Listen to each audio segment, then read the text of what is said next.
Alrighty. Hi. I had to catch the next wave. It's 2 minutes after my usual start time. Hi, I'm Alex Levin. Yeah, the streaming wasn't available for some reason, but I retried and there I am. Glad that you're here with me today or later, whenever you join. And if you're here during live streaming time, please put something in the chat to let me know you're there. One of the team themes that has been uh, I usually have many themes going on in my life that I'm leaning into various teachings and ideas.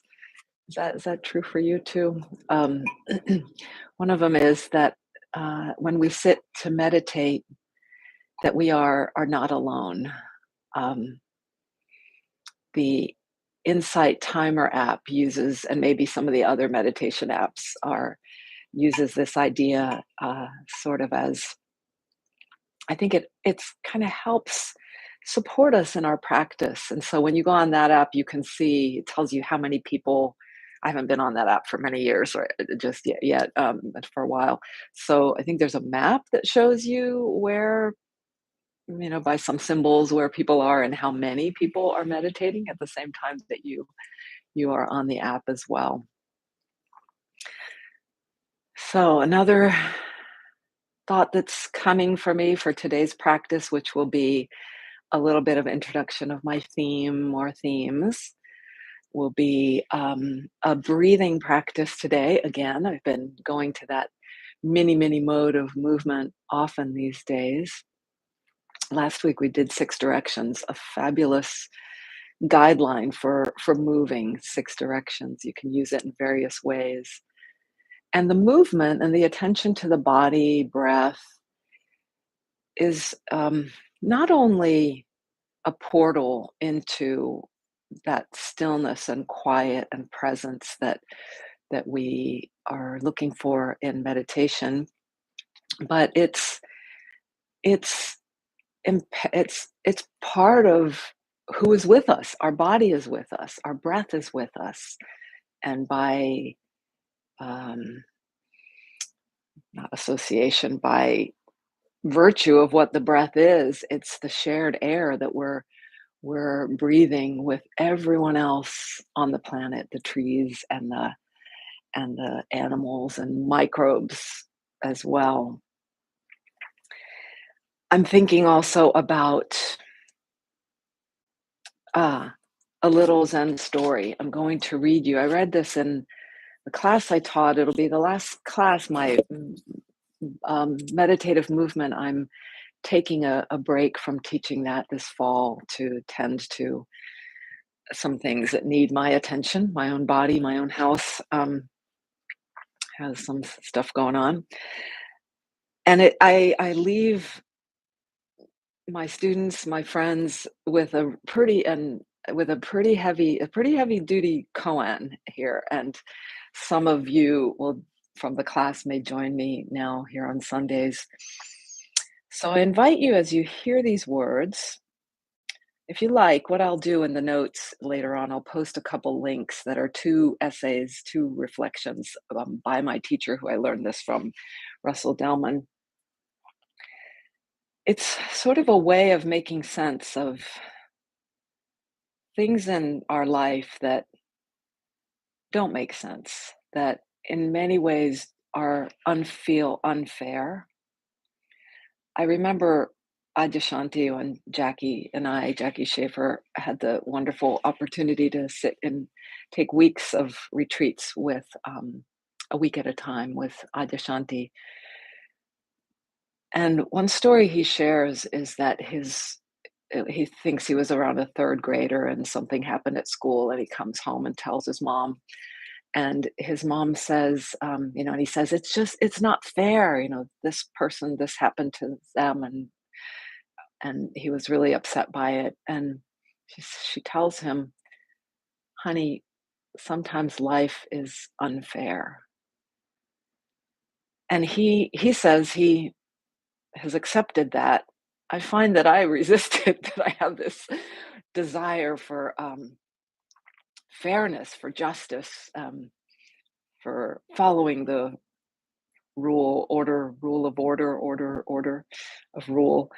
And yet I break rules always as well.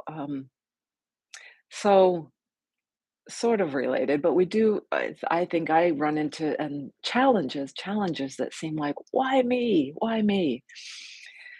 So in that spirit, again, as you hear the two replies the master in this little story gives, just hold the question. It may not make sense, like that it's not fair. You may resist it, but it might be useful to hold the question. The first one is a little more. Maybe just use the first one. The second one, and I might use this story in the following weeks and the two suggestions it has. So the story goes: two birds contending over a frog. A monk who also sees this asks, "Why does it come to that?" And the master, Dongshan, replies, "It is only for your benefit, and you caused it."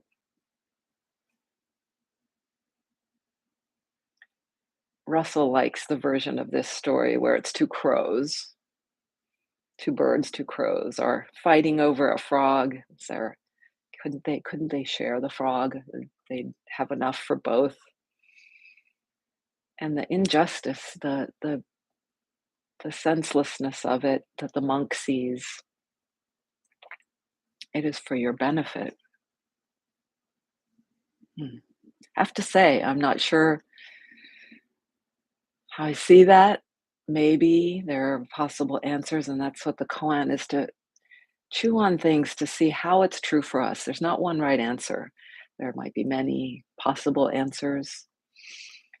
That for us to see that here, this is what the crows are doing, this is what they need for survival, this is the cycle of life. And how might I do that in my life? How might I fight over what I think is a scarce resource? And the you caused it, we could go there, but we'll leave it for another time. All right, so sit, lie, be somewhere comfortable. So as you see, I've added some friends. He's usually here, but he might go to where it's cooler. My lucky kitty, a friend brought back from China for me, carried it. It's porcelain, carried it from Beijing, and my fuchsia Buddha back there, piggy bank Buddha. Some of my favorite friends. So sitting, lying, however you'd like to do this. If you're lying down, actually sitting is a really good way to do this practice. Lying down, you might place your hands on your belly. You could be standing even. And let's begin. And you can move your hands as you need. To keep monitoring where your comfort is, how you find comfort. And again, I'm so happy for not just the immediate friends I have here, but for all of you joining. Mary Beth, it's always great to have you here with me in real time.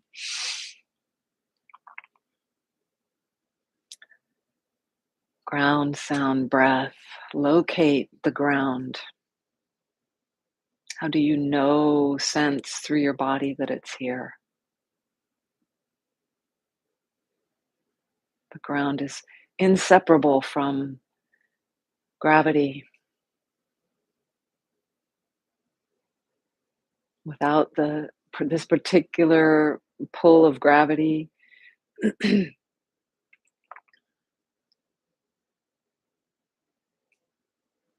we might be floating around in our atmosphere.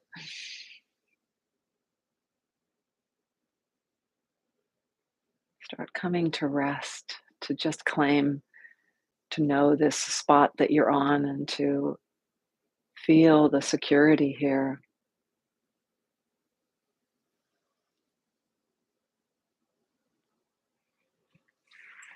Forgot to get my knee support. Improvise here. Notice your breathing. How does breathing appear for you today?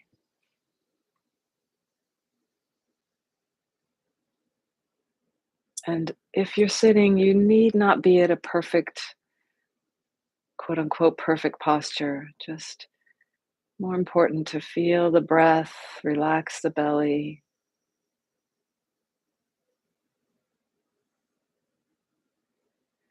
So often, as I do scans, or be attentive to my body, I feel a sense of gratitude to the parts that serve me, the belly, the gut, the hip bones, the eyeballs, everything, this community of body, the tongue that can relax. More and more relax the belly. And where we're moving toward for our mini movement is the unshu breath, where some of you have done this with me. I'll talk you through it. But before we do that, let's tend to sound, the third leg of this pointer to presence.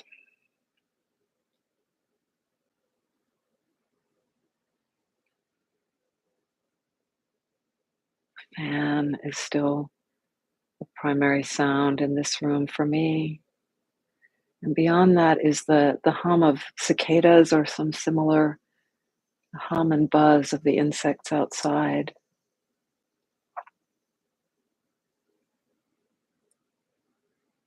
And as we tune into the sound, we can feel we're right there with how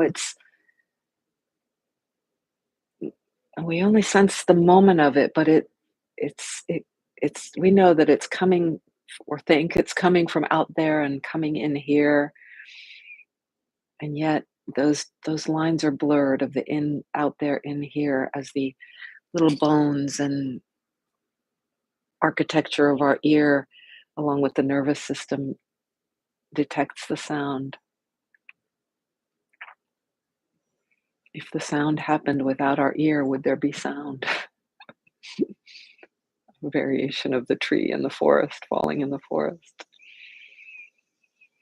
Okay, so now as we're here present, as you inhale, notice that easily the belly may, without your pushing at it, may expand. That front part, the softness, the hips and back are more bony in that area. The pelvic floor, the top and bottom of that lower dantian can also be flexible. But we can even feel that the sphere of that lower belly where I locate the golden ball also pushes as breathe in against those bony parts to the side and back. And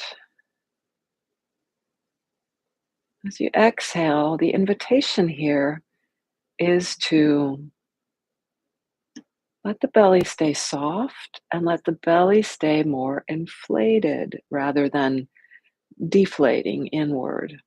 Now, if this is the first time for you, just try this a few times. In fact, it can be helpful to make the sound moo, M-U or M-O-O, moo, as you exhale.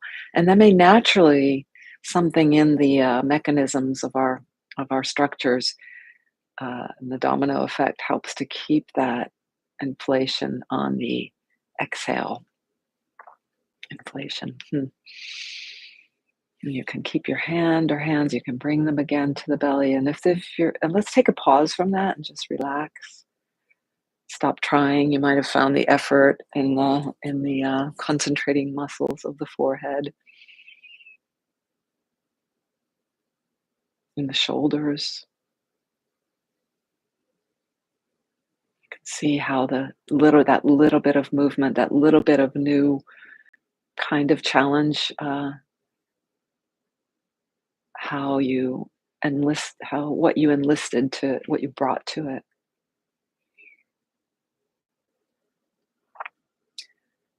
And then again, a few, let's just take three repetitions in breath. Just easy. You don't need to push. You can enhance the breath a little bit. And on the exhale, moo.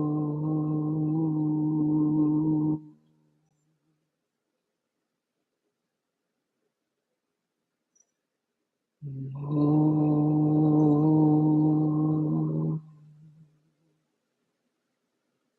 More silently, quietly.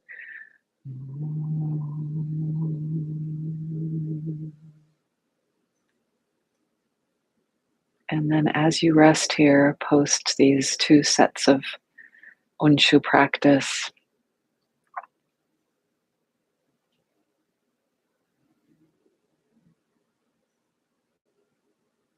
What arrives? Is there some assessment, some judgment, some delight? This slowing down together helps find that.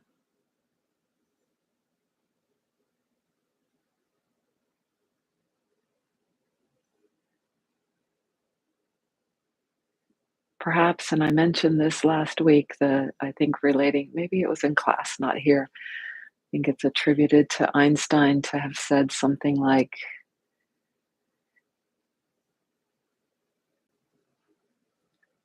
something about how we can suffer less or be so much more at peace if we answer the question for ourselves: is the universe for us or against us? If it's for us, we would feel more peace, I'm guessing. So obviously I don't have that quite verbatim.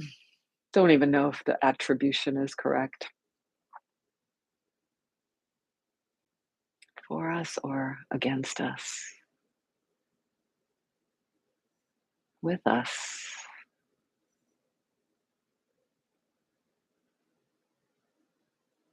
When I post the thumbnail, get around putting a photo of these flowers I had never seen before in a neighbor's yard a few weeks ago. Looks like the leaves of it, then the top of it, similar to other plants, become the colorful flower part. It was so delightful to me. It was an evidence of being for me, discovering that.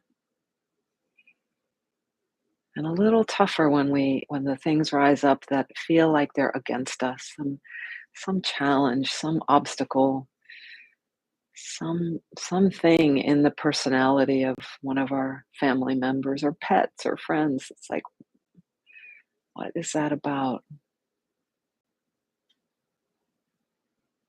We can ponder that, and I am finding that the more we do, that we do discover how it is for us.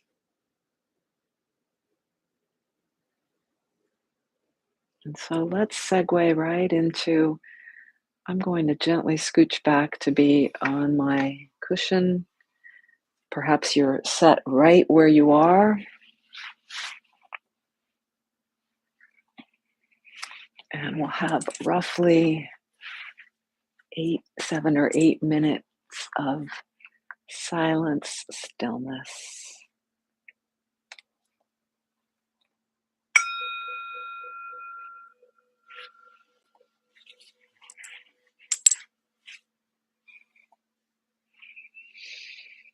Resettle, re-arrive if you need to.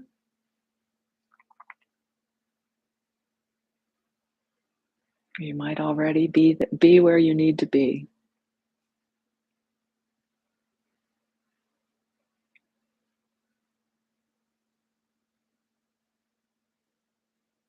And then commit to the stillness, to the silence, even as you may feel urges, invitations to itch, to shift. Imagine that we can slow down time, take a little bit more of a look at what's happening. A neutral, impartial, but somehow warm, clear, kind look. It feels like that source that is I, the I that never changes. Same I that was you early in your life and yesterday and 3 years ago and 20 years hence, as well as now.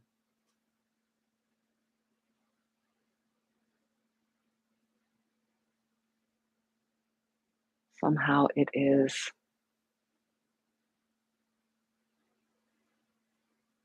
like the sun, luminous and warm.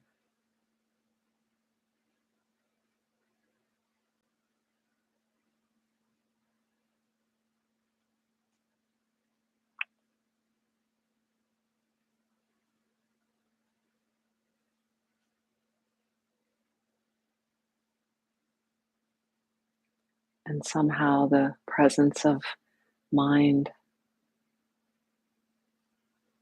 or awareness is also infinite, like the sky, spacious, receiving all that enters it, that comes and goes.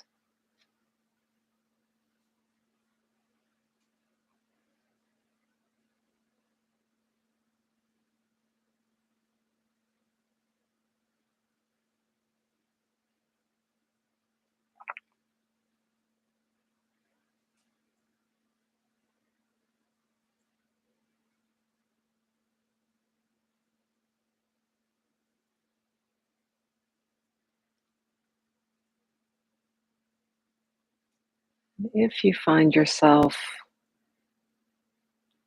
losing the mooring, distracted,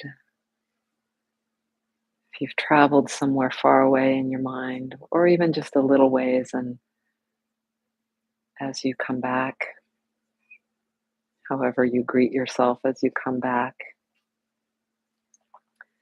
you might just count 3 breaths. That can be helpful. You might take a couple unshu breaths.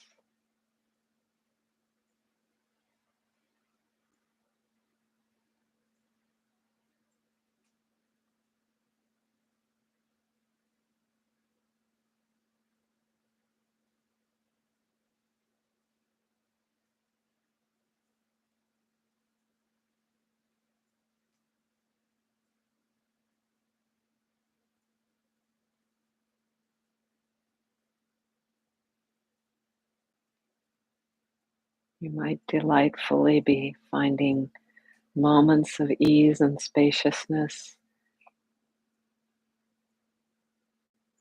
Then it's tempting sometimes to say, aha, that's it, I got it.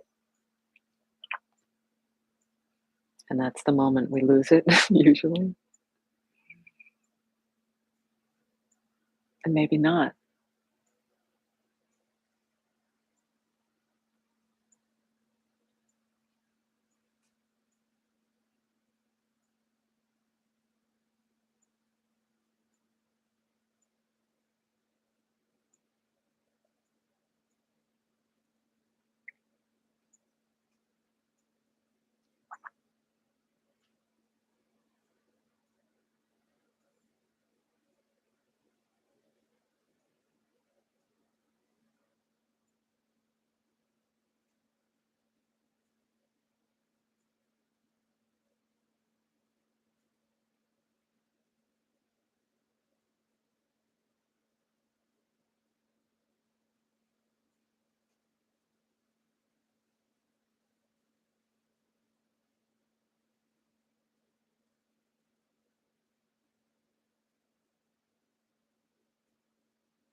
For us, with us.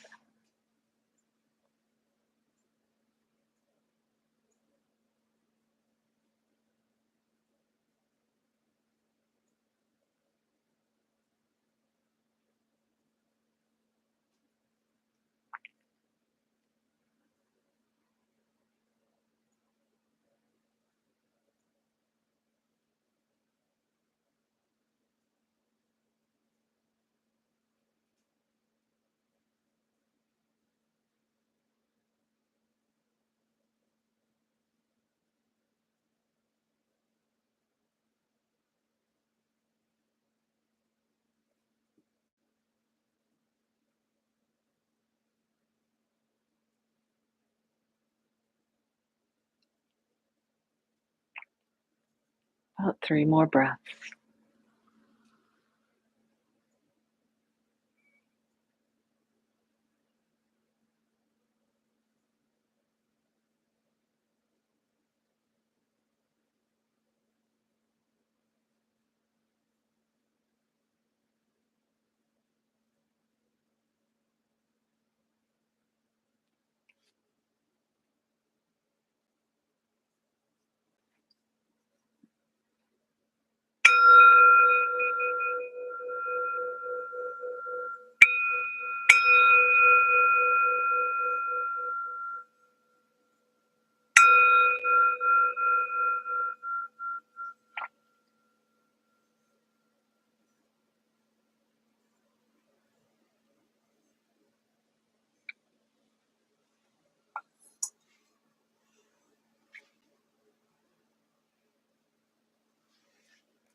Thank you for joining me yet again. You might notice that I hold the mudra, the cosmic mudra, and I won't say too much about it just now, but you can check Christine's last few meditations from Wednesday nights that are on YouTube. The last several weeks, she's mentioned and talked a little bit about the mudra and meditation, that gesture of the hands. Please check our website. We're ending summer classes. Last day to make up your classes is Tuesday. Thank you, Mary Beth. And we'll be starting classes anew in the fall on the 5th. Wednesday evenings, where Christine's been giving a Dharma talk. She hesitates to call it that, but anyway, and guiding meditation for a half hour or so. I think she said Annie's going to be offering a class in yoga philosophy or something. It'll be available hybrid, but Zoom. You got to register through Zoom. I think it's by donation, but you do need to register, unlike this session where you can just drop in and see what we're offering for the fall session. And I won't be on the schedule, but I'm here. And uh, avail yourself of our wonderful community. And thanks for being part of it. Ciao, ciao.